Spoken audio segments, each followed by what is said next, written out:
Brother Rick? Tubig lang, no? Oh. But they invented adulterated substances. Ang tao naghimo og unsaman? Kape.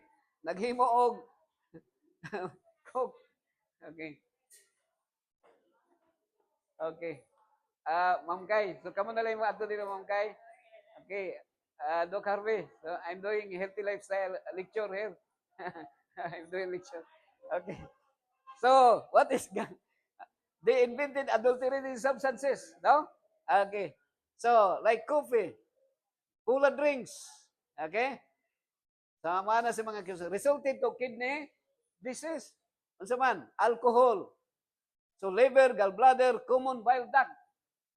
So, cirrhosis of the liver. So, the causes ang hinungdan nga nun ay sakit mga igsoon because instead of drinking only water, but human inventions, people's intelligence, Doc Harvey, I am giving lecture about the distinction between God's principle or God's prescription versus people's intelligence. So people's intelligence, people are doing many inventions that resulted to any sickness. Okay?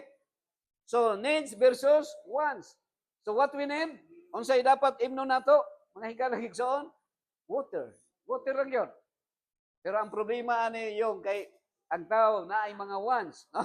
Mo inom tagkok. Si Jesus, naghimo ko inom. So, mali siya. Mali to iwan. Okay. Ang question ni Yoyong, si Jesus daw naghimog bino. Ang iyang pangutan na mali ba? Si Jesus dili siya mamali. Dili siya sayop. Ang ato lang interpretation ang sayop. Ang gihimo ni Jesus, tubig to siya. Pag inom lang nila, murag wine. Lami sad kaayo. Because si Jesus may naghatag. God is the creator. Jesus is creator. Kung sigurado ka nga siya ay naghatag, secure ang imong kinabuhi. Pero kung gitimpla sa tao kay ginegosyo, sigurado nga malipong imong utok kunya makakita pa kag sumbagay kung inom kag tanduay.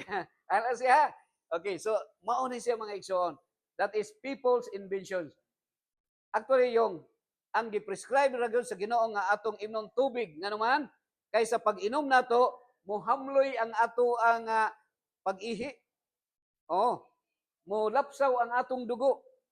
Hamloy ang ihi. Pero pag-inom nato coke, mulapot atong dugo, lapot siya, inig-ihi nato usahay magka-UTI ta. Oh, usahay bata pa i-dialysis na. Nga naman kay mobaktas ka sa unahan na Coca-Cola plant. Moabot ka sa Turilay Pepsi-Cola plant, mugawas ka sa Turilay Arsicola plant, pag-abot nimo Santa Cruz na San Miguel. Nya ang mga tao sige inom og pulang nga kabayo og bulawan nga agila. Unya mang inom pa og kanang Silver Swan kung kung mahimo Silver Swan pa pero mao na siya.